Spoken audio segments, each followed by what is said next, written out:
Cheese gyudon is a tasty twist on the classic beef bowl. Thinly sliced beef and onions simmered in a sweet and savory sauce, topped with gooey melted cheese. It's been a popular item served at Gyudon chain restaurants in Japan. Full recipe is on JapaneseCooking101.com.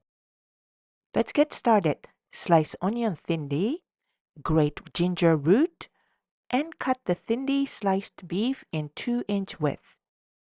Boil the dashi broth in a pot and add the sliced onion. Cook for 3 to 4 minutes. Add the soy sauce, sugar, and sake, and then grated ginger. Add the sliced beef to the pot and stir.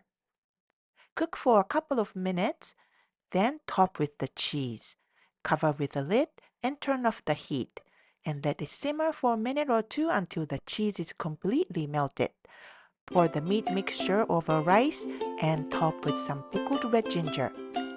Creamy, rich, and deeply comforting, it's an interesting and delicious evolution of the classic gyudon. Hope you like it. 美味しい。